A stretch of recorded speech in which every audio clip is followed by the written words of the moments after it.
de tijdelijke overlijdensrisicoverzekering.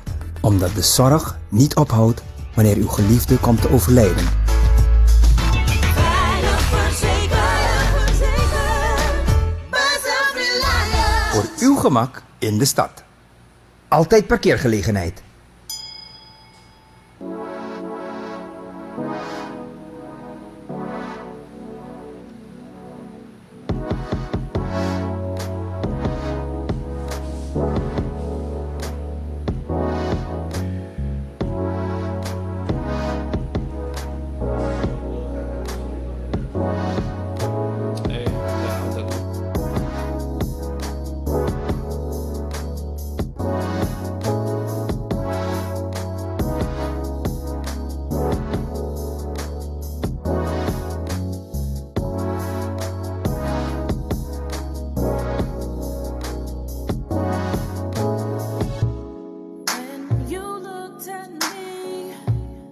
Als je bril maar in style is.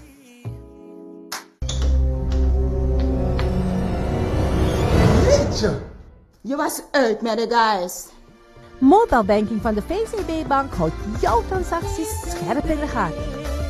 En wanneer ga je me vertellen over die nieuwe hengelstap?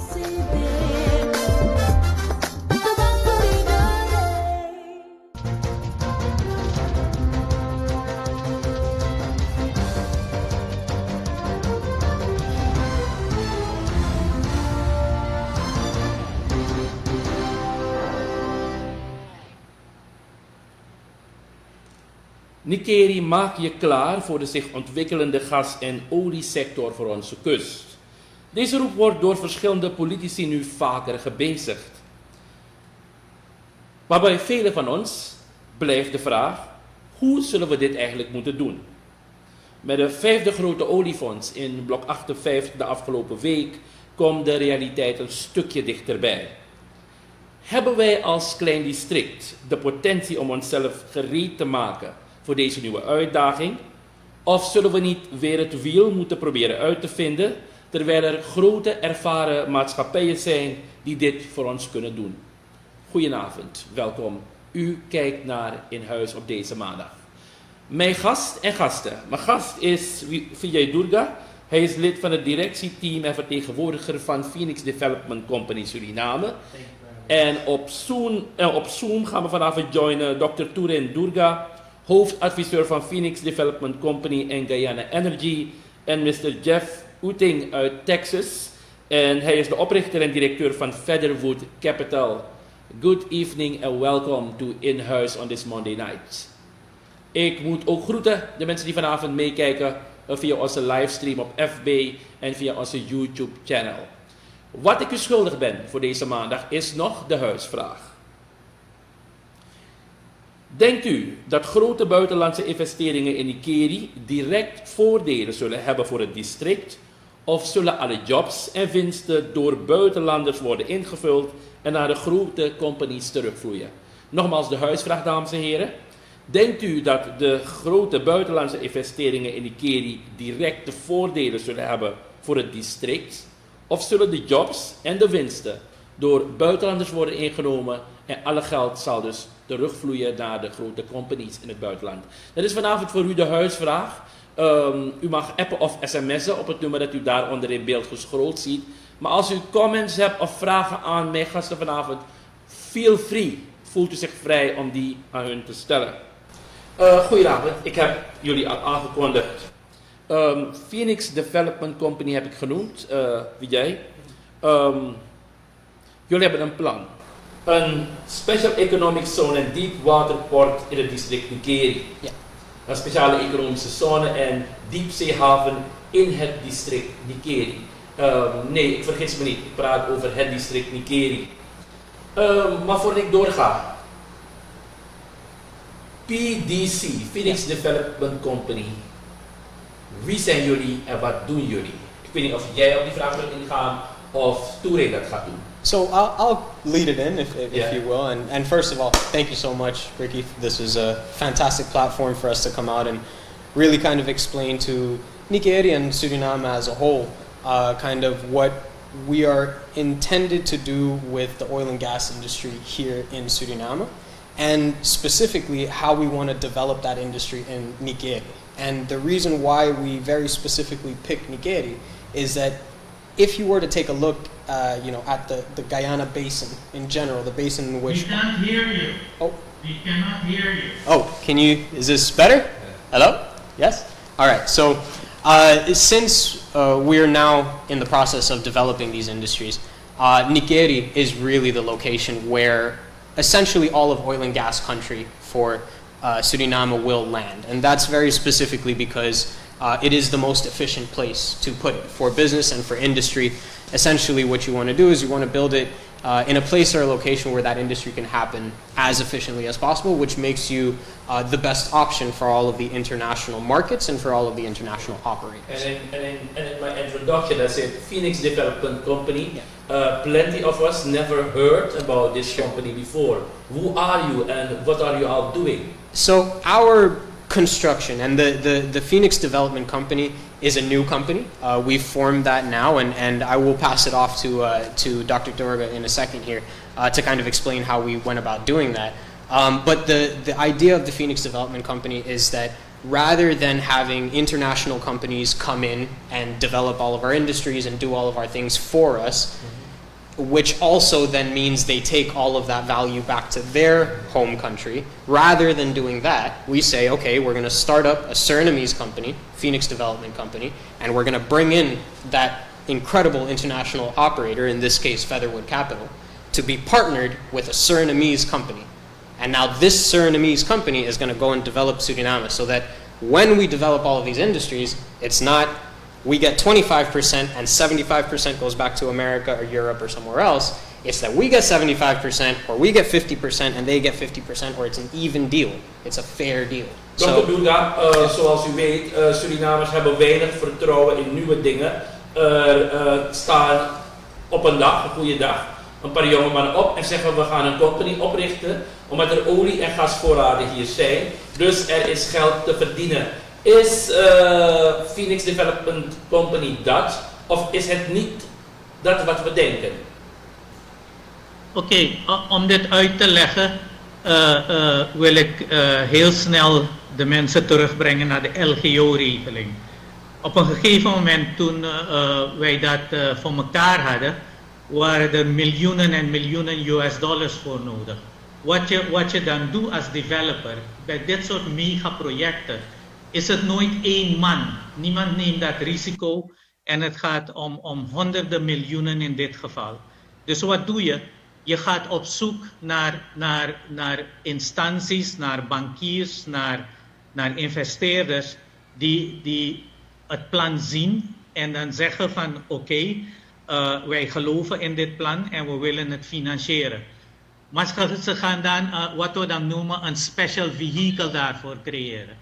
In dit geval is het Phoenix, waarbij ze zeggen oké, de begroting is laten we zeggen 1,4 miljard. We stoppen dat erin, maar Jeff zal je straks vertellen, voordat je daar bent heb je een document van honderden pagina's waarin alles geregeld is. Dus het is niet, ja, die jongere mensen die heb je nodig, want die zijn harde werkers, ze zijn jong, ze hebben de stamina. En oudere mensen, zoals ik, die worden dan als het ware gebruikt vanwege onze credibility in de wereld. Want wanneer je met dit soort mensen praat, moet je kunnen laten zien wat je eerder gedaan hebt. In mijn geval, iedereen in Nickerie weet het, ik heb toen de LGO-regeling gemaakt. In 1992, 93 was de reisindustrie in een crisis. Iedereen is toen heeft veel geld verdiend. Helaas, ik vergelijk het dan met Guyana, waar we ook actief zijn. Ja. Daar is de reisexport van 25.000 ton naar 500.000 ton gegaan. In Nickerie zijn we blijven steken. Dus we hebben een managementprobleem. Dus in dit geval nou, met deze windfall, met deze opportunity van Nickerie, hebben we weer een team samengesteld. Het bedrijf van meneer Jeff Oetting is de top van de wereld. Hij zal het straks zelf vertellen wat ze in Qatar en zo gedaan hebben. En het plan dat we voorgelegd hebben met hun ingenieurs, met hun developers, hebben gezegd inderdaad, dit is feasible met de oliefondsen die nou meer zijn als Irak. Als je het vergelijkt, dan moeten we daar zijn. En wat triggert ons? Want dat is de vraag. Wat drijft jullie? Heel simpel. Dubai, Qatar en zo, 750.000 mensen hadden ze. Ze hadden olie gevonden en ze hadden kamelen. Dat is alles wat ze hadden. Wij in Suriname hebben maar 500.000 mensen. Evenveel, zo niet meer olie dan hun. We hebben agriculture, we hebben goud, we hebben diamanten, we hebben bauxiet. We hebben dus alle natuurlijke hulpbronnen. Ja, vandaar dat wij dus ook zeggen, als wij niet snel van Nickerie het Abu Dhabi maken van het Midden-Oosten en Paramaribo het Dubai van het Caribisch gebied. Maar goed, Georgetown compete ook. Maar samen kun je veel sterker zijn. En dat is wat we dus doen. We willen Nickerie en Suriname wakker maken van jongens, wacht niet te lang. We hebben maar een window van 10 tot 15 jaar voor deze olie. En daarmee moet je dus een gigantische sustainable economy gecreëerd hebben. Turhane, de main point, wat veel mensen zich zullen afvragen, is dit van, oké, het is leuk, men wil de gas- en de oliesector hier naar een hoger niveau brengen, ontwikkelen. Waar gaan de winsten naartoe? Want uiteindelijk is dat de main point van iedereen, toch? Oké, there's oil, there's gas, but who's gonna make the big money? Oké, dat is, kijk, als je Guyana volgt, het is dramatisch om te kijken wat voor contract er getekend is. De mensen houden er echt niet veel aan over. In life, it's not what you get, it's what you negotiate for. In Suriname moeten we het anders doen. We moeten Surinamers hebben van de privésector, uit de privésector, mensen die internationaal hoog geaccrediteerd zijn, die voor Suriname moeten onderhandelen. De politici die er zijn, die moeten ervoor zorgen dat Suriname niks tekort komt. Dus zij moeten de scrutineers zijn. Zij moeten ervoor zorgen dat die contracten goed gemaakt worden. En vergeet niet, bedrijven zoals Exxon. Exxon kan niet zonder Guyana en straks zal Suriname dat joinen. Als ze Guyana niet hebben, zijn ze bankroet. Dus onze onderhandelingspositie is niet slecht. Integendeel, het is heel goed. Zegt u me met zoveel woorden dat PDC ervoor moet zorgen dat wij toch de beste hap uit de oliedeals krijgen? Ja, en hoe willen we daarvoor zorgen? Daarom hebben we direct geantwoord dat toen er gevraagd werd om dit publiekelijk uit te leggen, hebben wij direct gezegd, deze organisatie moet voldoen aan de 16 normen van de United Nations voor Sustainable Development. Als je daaraan voldoet, dan weet je zeker dat het volk niks tekort komt. En dat is waar onze parlementariërs enzovoort zich in moeten bekwamen en de mensen moeten brengen. Wanneer Phoenix komt en zegt van kijk, dit proposen wij in een transparante economie, zoals onze president dat zo eloquently gezegd heeft. Hij heeft gezegd er moet transparantie zijn. Hij heeft gezegd er zijn 3 voorstellen. Ja. Dus dit is 1 voorstel. Het is transparant, we presenteren het. We verwachten dat de andere mensen ook presenteren. En mogen het parlement, die de vertegenwoordiger zijn van het volk, een beslissing nemen wie de beste deal naar Suriname brengt. Turhane, we komen straks op het stuk van het contact met de regering en hoe ver jullie zijn met jullie gesprekken. Maar we hebben ook vanuit Texas Jeff Oetting, hij is van Featherwood Capital. En welke link heeft Featherwood Capital met Phoenix Development Company? Jeff, good night. Het is heel simpel. Maar dat kan Jeff misschien zelf uitleggen. Wij hebben Jeff benaderd omdat zij in Qatar alle pijpleidingen hebben aangelegd voor het gas. Ze zijn hoog aangeschreven. Iedereen kan het googlen en zien wat ze doen. En we hebben gezegd, luister, we willen een commitment hebben. Dus we willen dat jullie mee investeren. Want alleen dan weten we zeker dat als het goed is voor hun, is het ook goed voor ons. En Ja, vandaar dat ik dus zeg, laat Jeff dat zelf uitleggen. oké. Yes, Vidjai? Yeah, so if I can just transition Jeff in now. Yeah. So Jeff, as you've been hearing your name pop up several times here, I'm just going to do a little translation for you on what the topic is. So essentially what we were just talking about was how Suriname is going to, or how we will help Suriname make sure that it gets all the correct contracts, that to make sure that we're getting everything that we are owed as a country in developing these industries.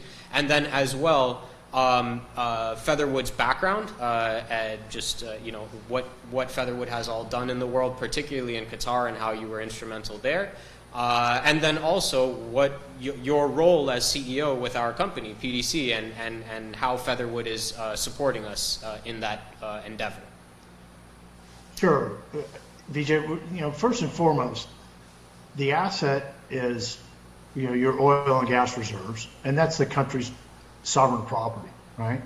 So if it's done properly, like we have done, you know, in our background, we actually developed, along with the Qatari government, all their contracts for export of LNG, which now they are one of the largest LNG exporters in the entire world.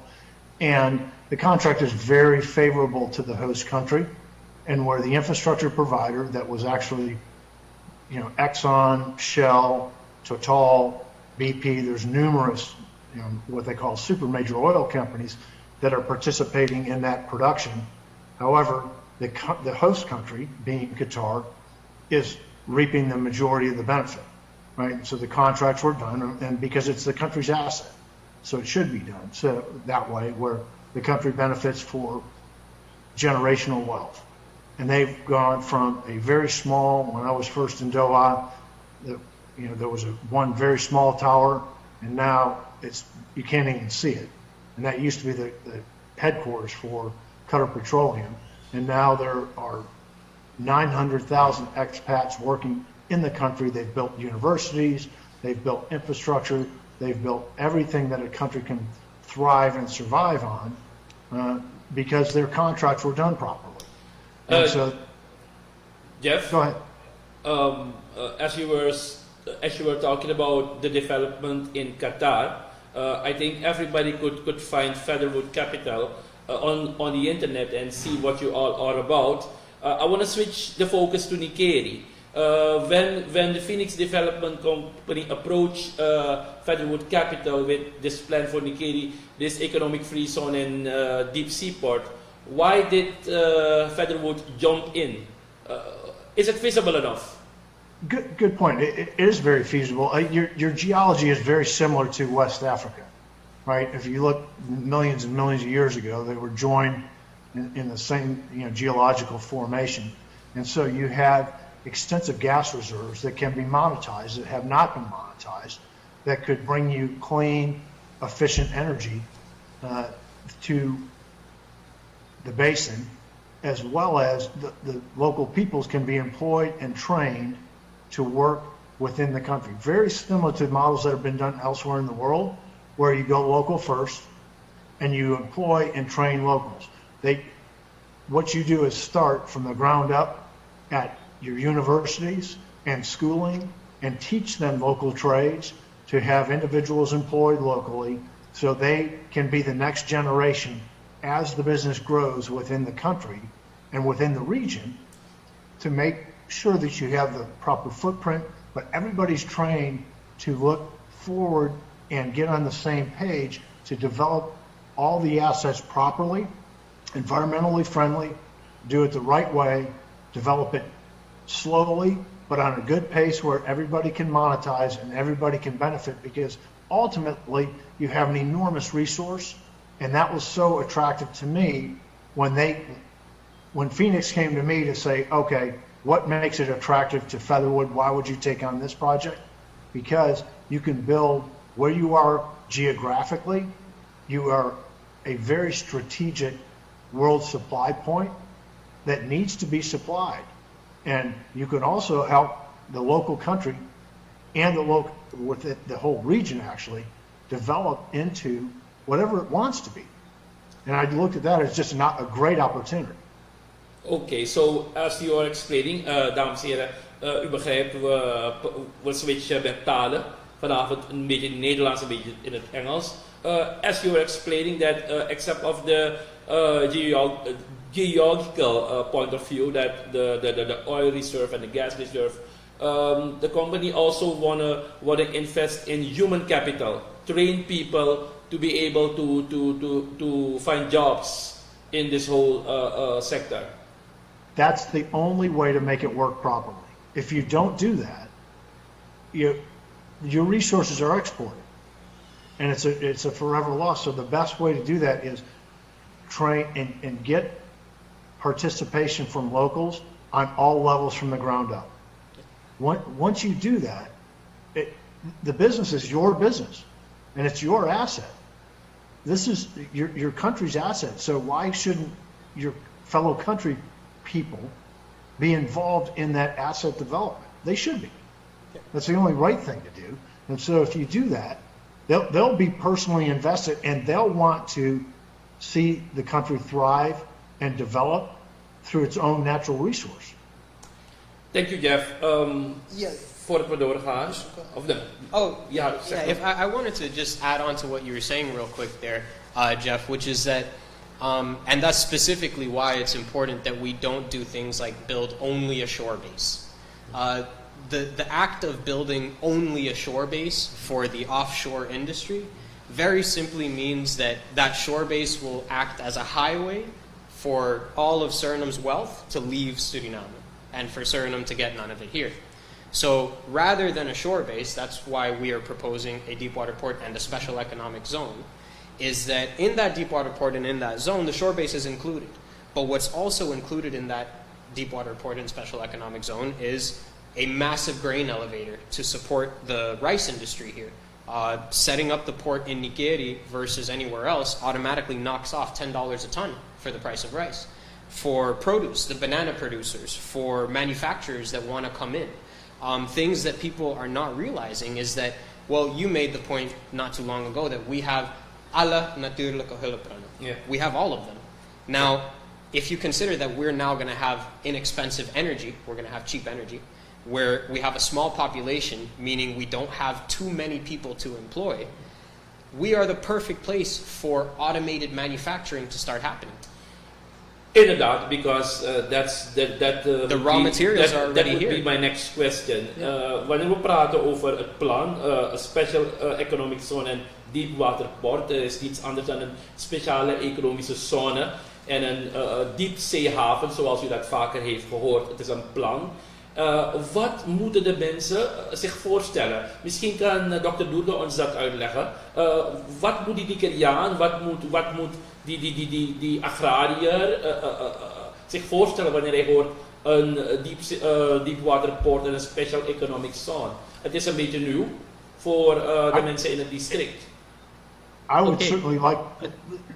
Go ahead. Doerga, if you don't mind, I can use an example in my own backyard. I live in Houston, Texas, and not far from where I live, where I'm actually across from NASA, but also Houston has grown to be one of the largest ports in the United States because they have a special economic zone at the Port of Houston, which is its own taxing authority and its own, it's a thriving port where it's grown from one of the smaller ports in the U.S. to the third largest in the entire United States. And we, from automobiles to grains to energy products to you name it, comes through that port every day. And it's to a point where it's grown so large, most people don't realize Houston is only 45 miles from the Gulf of Mexico. And there's open water all the way from the Gulf of Mexico into Houston. And so because of that special economic zone, all of these different industries have come here. One of the largest Walmart distribution centers in the country is in Houston because they import a tremendous amount of product. So the same business case can be made in Suriname with a large deepwater port. All that infrastructure naturally follows. But go ahead. Turhane, Ja, kijk, er zijn meer dingen die heel belangrijk zijn. Zoals ik gezegd heb, we hebben een window van 10 tot 15 jaar met oil en gas. Met dat gas gaan de elektriciteitsprijzen, naar mijn mening, een derde, laten we voorzichtig zijn, de helft van de prijs zijn. Dus industrieën kunnen zich verder ontwikkelen. Maar wat het meest belangrijke is, dat we moeten dus voorkomen wat we noemen de Dutch disease. Dat betekent dat je niet je bestaande industrieën kapot maakt, agriculture. Als je die diepzeepoort hebt in Nickerie, rijst is een van onze main exportproducten als voedsel. Nou, het gaat direct onze kostprijs van onze exportrijst met minimaal 10 tot 15 dollar per ton omlaag brengen. Ja. Dus daar heb je al eigenlijk meer, want het transport naar Paramaribo is al 400 dollar per ton, wat al 20 dollar is. Dus je wordt meer competitive nou. Je kan beter concurreren. Daarnaast is het zo dat als je die diepzeeharbor hebt met een speciale economic zone, ga je ook mensen krijgen die dus deze poort als transshipment gaan gebruiken. En dat gas en zo die aan wal komt, die kan je verder processen in containers enzovoorts voor export.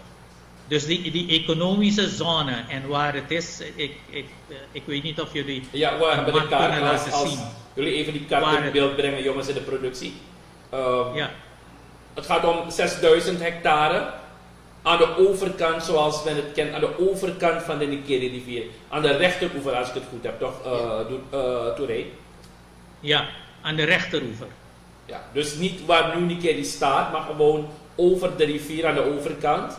Dat deel moet ontwikkeld worden tot die special economic zone en die diepzeehaven. Want ik denk dat wanneer we praten over een diepzeehaven, men een beter idee heeft wat jullie allemaal willen doen. Maar zoals ik al vroeg, wat moet de Nickeriaan zich voorstellen wanneer hij hoort een special economic zone en een diepzeehaven? Misschien kan je dat een beetje uitleggen. What can they picture? Kijk, het is uiteraard een megaproject. Het is niet de ordinary. De mensen die een beetje bekend zijn met wat er in het Midden-Oosten en zo gebeurd is, in landen, in Brunei en landen die eigenlijk arm waren, die hebben reeds een beeld daarvan. Mensen die op vakantie gaan naar Dubai en zien kunnen, die weten dat. Voor de mensen die niet ver van huis gegaan zijn, wat men zich daarbij moet voorstellen, dat je plotseling vanuit een rustige agrarische sector, waar mensen in feite elke dag moeten kijken van hoe komen we rond en afhankelijk zijn van een bijzondere sociale dienst enzovoort, ga je dus naar een situatie waar laat me het anders zeggen, wat betekent het voor de Surinamer in het algemeen? Wanneer je dit soort inkomsten begint te creëren met dit soort projecten, dan heb je een situatie zoals in Dubai in het begin. Dat mensen geen belasting meer hoeven te betalen. Eind van het jaar krijgt elk gezin een check van $25,000 en dat soort dingen. Dus, en als mensen denken dat het niet mogelijk was, daarom denk ik dat het voor Nickerie heel goed is. Ik wil ze terugbrengen naar de LGO-regeling. Toen we de paddyprijzen verdubbeld hebben, hebben ze ook gezegd, deze mensen zijn helemaal gek geworden. We zijn niet gek. We hebben een goed beeld in wat er in de wereld gebeurt. En dat is wat we doen als ingenieursbureau en ontwikkelaars. We zoeken naar die opportunities waar je een fantastische samenspel hebt, waar de bevolking er ontzettend beter van wordt. De maatschappij wordt er ontzettend beter van. En dat je een maatschappij creëert die tot in lengte van dagen een fantastische economie heeft. Want dat is wat je moet opbouwen. Dit is een windfall, het gaat niet blijven. Maar in die tussentijd moet je dus die economic zone hebben die dat gaat overnemen van die gas- en olieinkomsten wanneer dat opraakt. Andere sectoren moeten dus met deze olie- en gasindustrie ook ontwikkeld worden. Ja. Legt u uit. Absoluut. En zoals je weet, daarom zeggen we hebben een window van 10 tot 15 jaar. Want alternatieve energie komt zwaar op. Er zijn allerlei modellen waarbij je in die periode moet je echt die omschakeling maken. Dus het is niet zomaar even een haven bouwen of gas aan wal brengen enzovoort. Het is een comprehensive plan. Het is een megaproject. En daarvoor heb je specialisten nodig. Daarom zijn we op zoek gegaan naar de mensen die aangetoond hebben in de wereld dat ze dat echt kunnen. En wanneer je denkt dat het alleen Featherwood is, achter Featherwood zat er een scala van gespecialiseerde maatschappijen die dat moeten doen. Vandaar dat we ook zeggen, wanneer zo'n project goedgekeurd wordt en ze zeggen we gaan dat doen. Op de eerste plaats is, we kennen de situatie in Suriname, maar omdat het zo feasible is financiering absoluut geen probleem. Daarom kwam ik, want we praten over een project, Turhane, we praten over een megaproject, maar mensen als ik afvragen zeggen, van wat doe ik? Hebben we het geld? Van waar moeten de middelen komen? We praten over iets van, in de beginfase iets van 1,4 tot 2 biljoen US dollar. Ja. Van waar moet het geld komen? Oké. Nou, je moet het nou zo zien. Toen de Afubakadam gebouwd werd, toen is dat gefinancierd geworden. Was ook iets wat boven mensen hun bereik was. Dit is hetzelfde.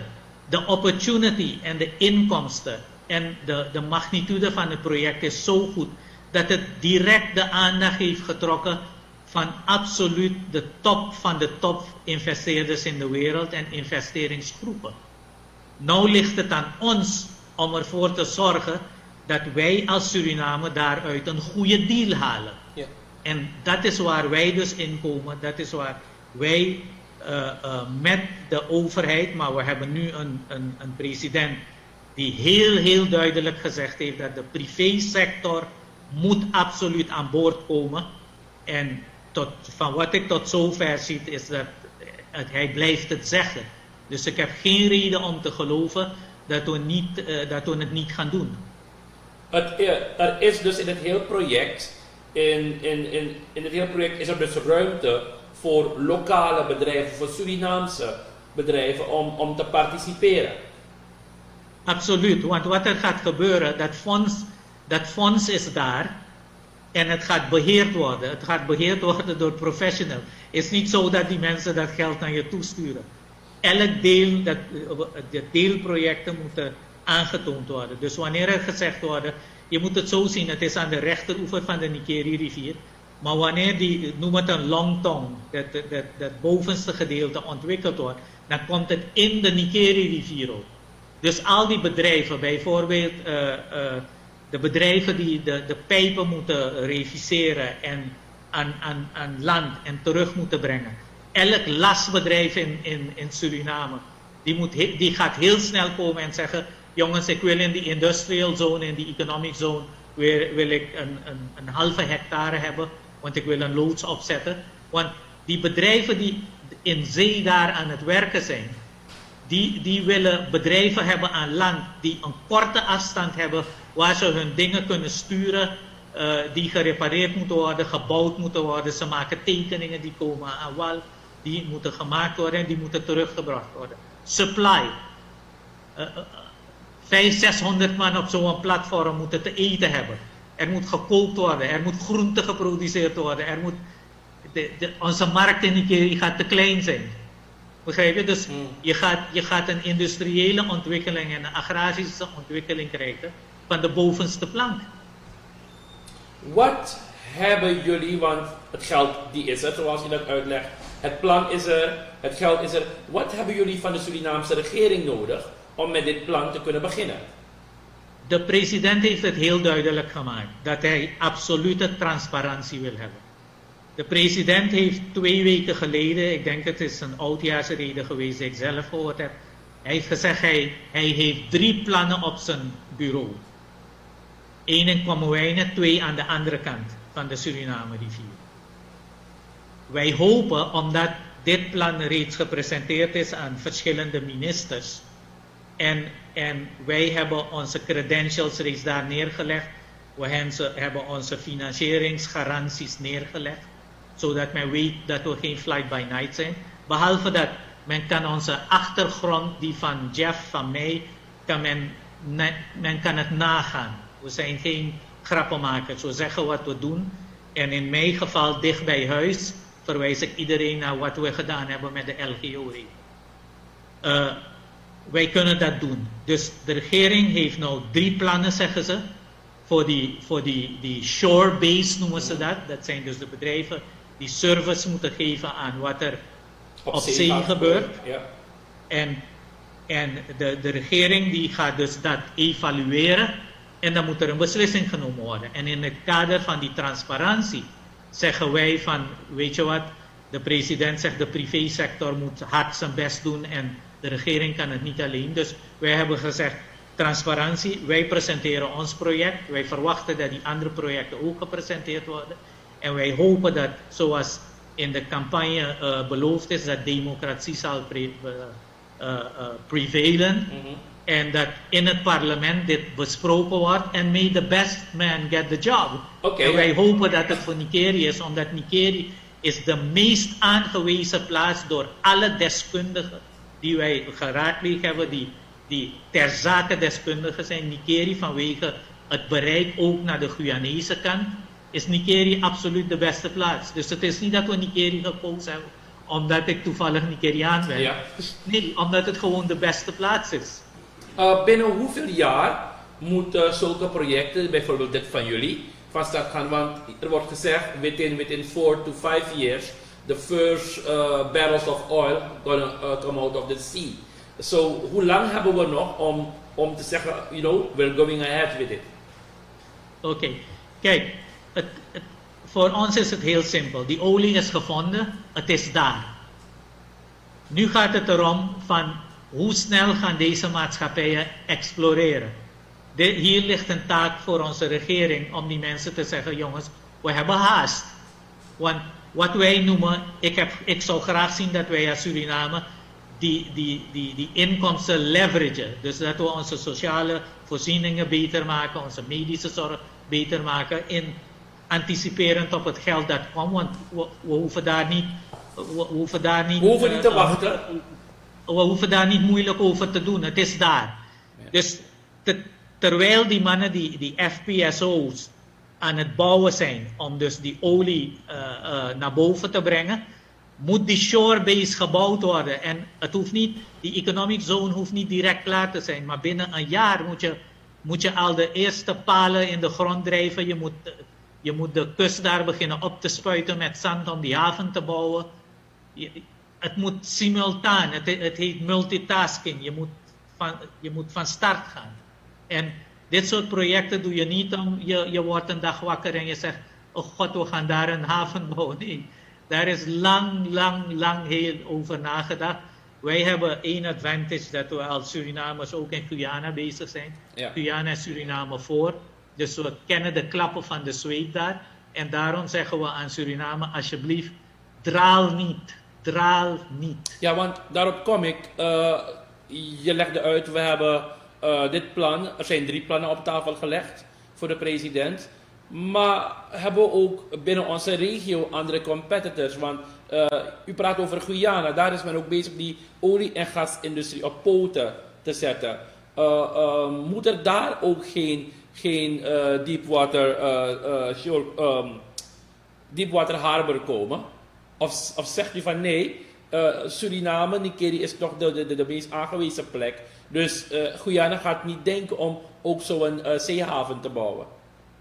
Ricky, weet je, er zijn nationale en internationale belangen hier aan verbonden. Wij zijn ingenieurs, wij zijn ontwikkelaars. Wij willen niet in dat internationale, de geopolitiek terechtkomen.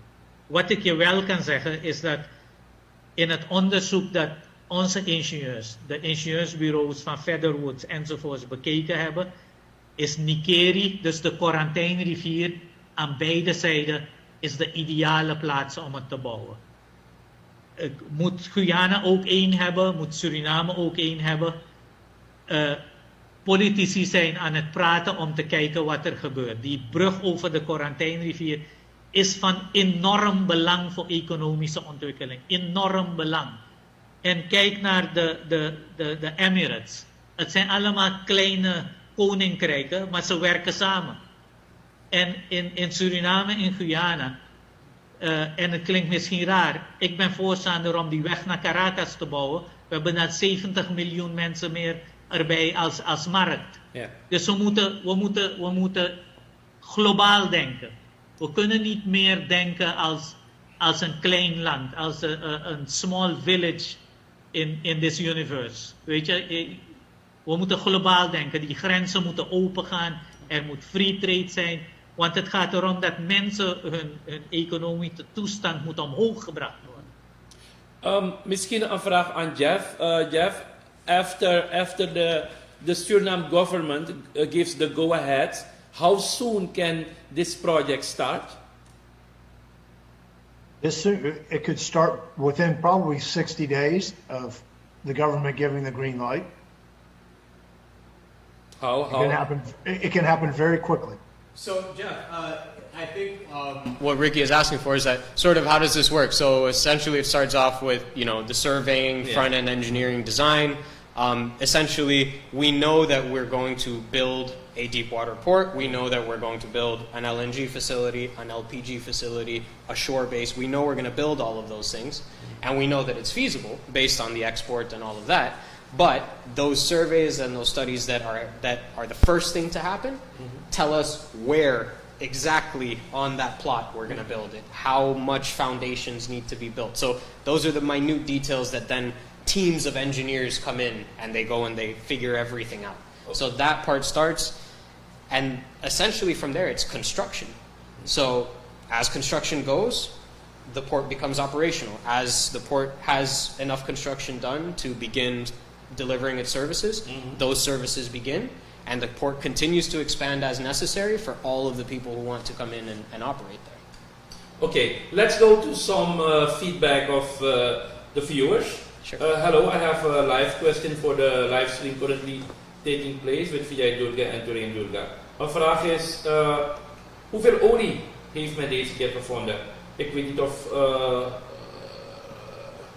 ik weet niet, ik denk niet dat... So, but a point that I want to make about that is that even though we don't have the exact number of how much oil Suriname has found, we already know that it's one of the largest reserves in the world, and that reserve number is going to increase as more operators go into the blocks and find more oil. So right now, even though we haven't tapped everything yet, we already know we have more than just about everybody on Earth. Okay, thank you. I hear Jeff has only 4 or 5 minutes left. Sure. I want to ask Jeff to conclude. What we are doing now is waiting on the green light of the Suriname government. The money is there. The plans are there. Yes, and so to move things forward, once things are green lighted, people will be on the ground and start moving the project forward, right? You have a deep water port, you have all the associated infrastructure that comes with that, power plants, and the associated jobs. So job creation starts as soon as things get green lighted, and that only grows exponentially over time. And we look very forward to coming down and kicking that off. And when that does, being on the ground, setting up offices, training locals, and bringing the project to fruition. And it's going to be a very long timeline. It's not going to be a short. This will be many, many years of development. Jeff, so if I can, just one follows the other, and it just builds exponentially upon itself.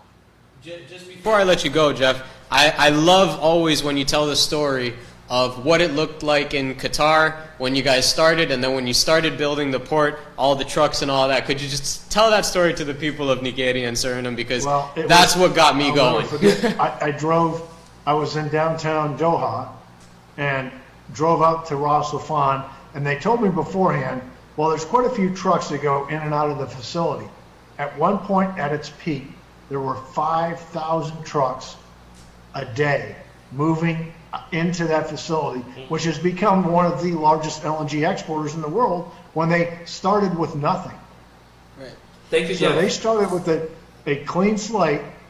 A small peninsula off of Saudi Arabia has grown into an energy dynasty. And it's a very desirable place to go now for tourism and for energy development, and it's a beautiful place. They Yeah. built it, and it's quite spectacular. So, Thank you, Jeff. It was nice having you on the program. Hope to. thank you, gentlemen. Sorry I have to sign off, but the family calls. So Thank you so much, thank you Jeff. so much. Great. Thank you, John, Jeff. great to see you. Yeah, thank you. Dat was Good dus evening, y'all. een van onze gasten vanavond, Jeff Oetting van Featherwood Capital. Hij is deel van het grote plan. Eigenlijk de financier, de ontwikkelaar van het plan. And Die our is- CEO. Ja, He is our samen CEO met as well. Phoenix Development Company dit plan voor de diepzeehaven en de speciale economische zone heeft. We gaan terug naar de feedback van onze kijkers. We moeten niet zomaar afgaan op wat de multinationals ons beloven. Laten we gebruik maken van de infrastructuur van staatsolie. Soms zijn onze eigen Surinamers debet aan het voordeel dat in het buitenland verdwijnt. Ik heb geluisterd naar meneer Doerga, is mooi wat hij zegt, maar laat staatsolie het varkentje wassen. Surinamers zijn niet altijd betrouwbaar. Men moet niet alleen blind staren op het sociaal-economische motief van het bedrijf, maar meer op de voordelen van de activiteit met betrekking tot de aardoliewinning en de opbrengsten daarvan. We gaan even door. Diepzeehaven en economische zone wordt op een beschermd gebied gebouwd. Ik denk dat de Biggie Pang is. Hoe verder? Turhane, laten we even ingaan op de eerste opmerking. Staatsolie zal een belangrijke rol moeten spelen in de ontwikkeling van onze hele olie- en gassector. Moet dat zo of kan dat anders? Kijk, ik vind dat een geweldige vraag die gesteld wordt, omdat het inderdaad heel valide is. We hebben staatsolie en daarom noem ik de man een guru, Jarab, ingenieur Jarab. Hij is de man geweest die de courage had om dit te doen. Maar waar is staatsolie naartoe gegroeid? Staatsolie, de olie is eigendom van Surinamers. En onze vertegenwoordigers in het parlement hebben een mandaat gegeven aan een maatschappij, staatsolie, de naam zegt het al, het is van de staat. Maar laten we kijken hoe het zich ontwikkeld heeft. We hebben een raffinaderij gebouwd, Saipan, en ik noem de namen omdat wij ter zake deskundig zijn. Die heeft daar een raffinaderij gebouwd die nog geen 8000 barrels per dag kan doen en hij heeft ons 1 miljard gekost. Ik, Turhane Doerga, zeg aan jou, ik koop het off the shelf voor minder dan 100 miljoen. Maar het heeft ons 1 miljard gekost. Dus de president heeft gelijk wanneer hij zegt, we moeten de privésector inbrengen. We moeten de privésector die niet alleen ambtenaren zijn en mensen zijn die vanwege de politiek daar zitten. We moeten ook de privésector inbrengen. Zodat wat wij in het Engels noemen, there is scrutiny. Dat het volk verzekerd van gaat zijn dat ze niet een raw deal krijgen, maar dat het volk daarvan profiteert. En hoe doe je dat? Precies zoals de president het zegt. Laat de ter zake deskundigen, de mensen zeggen dat die ze het kunnen doen. Laat ze hun plannen op tafel zetten. Laat ze ons overtuigen dat ze het geld hebben. Niet alleen met hun mond zeggen dat ze het geld hebben. En als dat gedaan is, dan komt er een bataljon advocaten enzovoort, zoals Jeff het gezegd heeft. Een document van honderden bladzijden waarin dat allemaal geregeld is. Zodat de Surinamer gewaarborgd is. Oké. Wat betreft Biggie Pang. We gaan gelijk verder, omdat die vraag van het Biggie Pang gebied reist, voor de kijker die die vraag heeft gesteld. U heeft natuurlijk het hele project niet gelezen, vandaar die vraag. Ik weet toevallig uit het project dat er ook voor toerisme en ook ontwikkeling van het Biggie Pang gebied er een aparte passage is. Als je toch heel kort daarop kan ingaan, we zitten al over onze tijd en ik wil toch nog alle andere opmerkingen en vragen met jullie doornemen. Oké, het is heel simpel, want als je verder hoe het nagaat en zo, het zijn allemaal environmentalists. Ze zullen niet meedoen aan een project waar de environment niet protected is. Dus dat gedeelte dat wat we geoogd hebben voor die Deep Sea Port, dat zal gaan grenzen aan Biggie Pang. En dan moet er dus voorzieningen getroffen worden dat het inderdaad natuurgebied blijft. Maar je moet een balans vinden tussen economische ontwikkeling natuur en het welzijn van de mensen. En daarom zijn die 16 normen van de United Nations for Sustainable Development zo belangrijk. We gaan gelijk door. Goedenavond meneer Risti. Een vraag aan de heer. Waarom is Nickerie de beste plek? Het lijkt alsof de olie alleen voor de kust van Nickerie wordt geboord, terwijl het absoluut niet waar is. Het wordt over de hele kust geboord. Waarom is Kommerwijnen of Saramaka minder geschikt? Oké. Op dit moment is wat we zeker in handen hebben, is wat er voor Nickerie is. Ik heb vandaag ook een artikel rondgestuurd waarin dus de Fransen ook bezig zijn en zeggen van onze satelliet imaging laat ons zien dat er waarschijnlijk ook olie daar is. Maar in het gebied van tussen laten we zeggen, die Nickerie gedeelte en meer naar Paramaribo, zien we niks. Begrijp je? Dus wat is zeker? Zeker is de kortste afstand naar land is voor Nickerie. Voor Nickerie.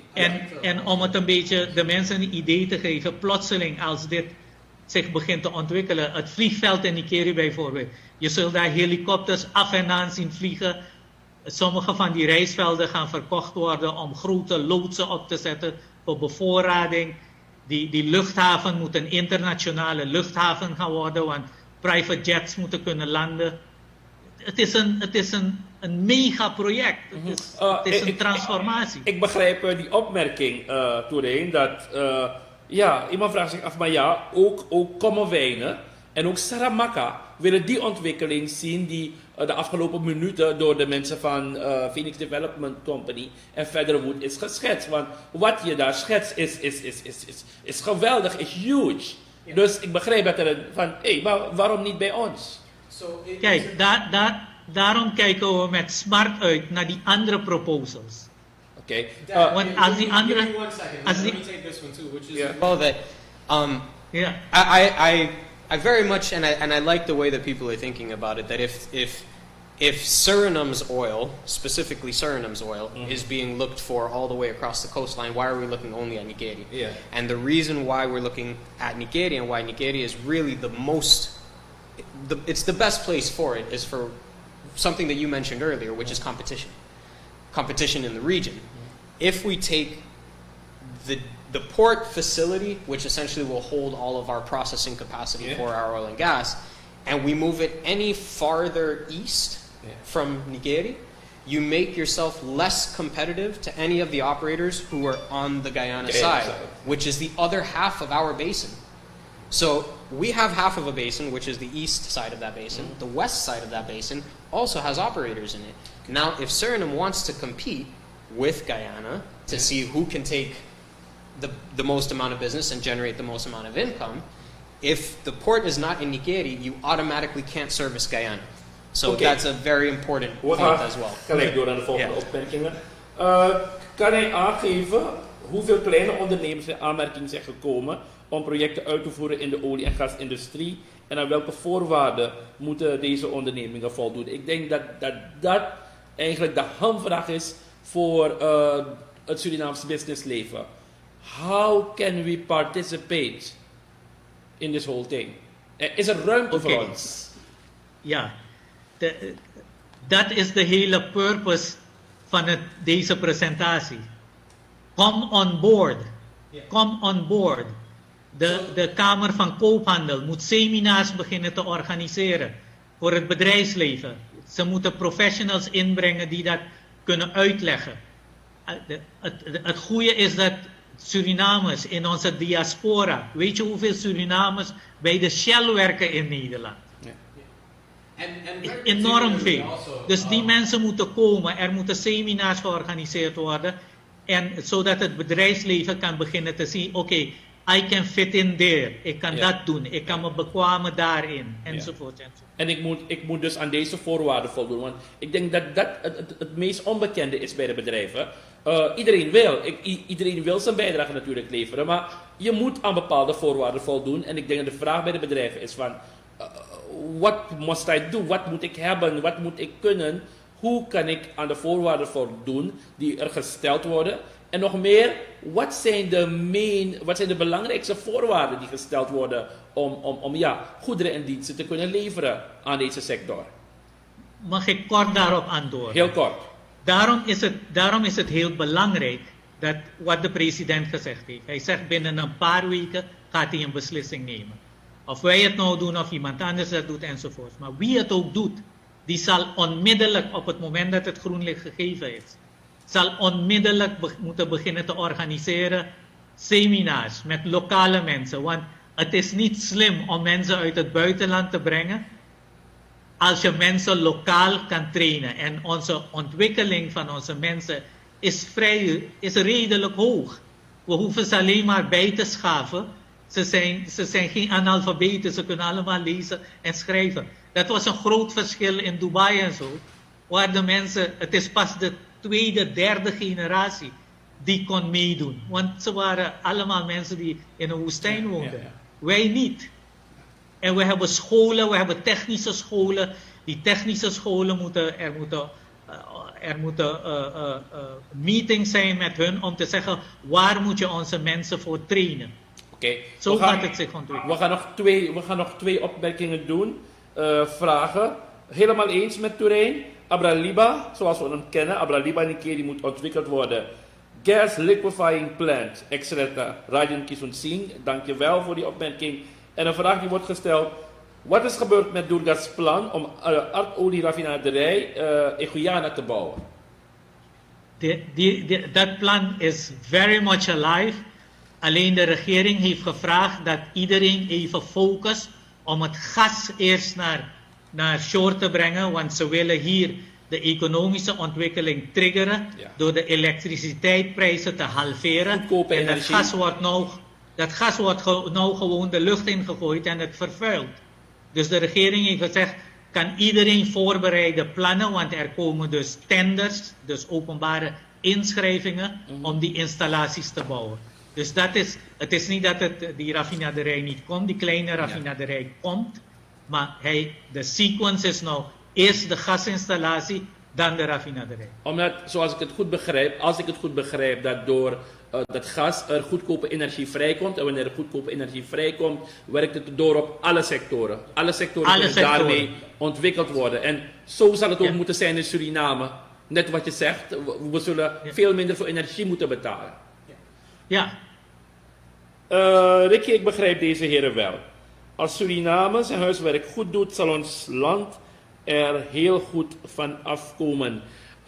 We hebben de afgelopen 40 minuten gesproken over wat er allemaal moet komen om die gas- en olieindustrie op gang te brengen. Een van de belangrijke zaken is die diepzeehaven, de shorebase zoals we hem noemen. En van daaruit zal dus die economische zone ook worden neergezet met vliegvelden, businesscentra, hotels. Jullie hebben het laatste woord. Wat gaan jullie verder doen als PDC om de regering te overtuigen, om Surinamers te overtuigen dat jullie plan het plan is die moet worden uitgevoerd? Misschien laat ik Vidjai eerst en daarna Turhane. Sure. A closing statement from me, right? So essentially where we're at now with government is that we've delivered proposals, documents, letters, financial backing, financial guarantees, all of that stuff. We've delivered that to every single necessary office. We've met with the vice president. The vice president has spoken to our financiers. He's spoken to Jeff as well. We've sat with the presidential commission. Mr. Kisun Misir was also there. He's somebody that I particularly remember. He said it was a blessing that our plan was so great for Suriname. So now essentially what we're waiting for is that we're waiting now to see the rest of the plans. Essentially, as Dr. Doerga said, there is full transparency from our president, so we're expecting to be put on the playing field with the rest of the players and the teams, and we expect that the best man will win, the best plan for Suriname will win. And I just want to also make the point that I'm prideful of being Surinamese. I know my accent is American. I grew up in Miami, went to school there, to boarding school and things like that. But I was only able to reach those heights because of Nickerie. My father is from here. My mother is from here. Our development, my family, everything that we've become in the whole world. My father is an honorary trade advisor for Thailand. That's because of Nickerie. That's Nickerie. Suriname is because of Nickerie too. Thank you, Vidjai. Turhane, je hebt het laatste woord. Wat gaat er nu gebeuren? Wat gaat PDC verder doen? Na vandaag? Waarop wachten jullie nu? Nee, kijk, wat er gebeurt is, we zijn ondernemers. We zien een lucratief plan en het is een win-win situation. Wat wij dus nu doen is iedereen proberen wakker te schudden en zeggen jongens, get on board. Dit gaat gebeuren. Laten we niet te lang wachten.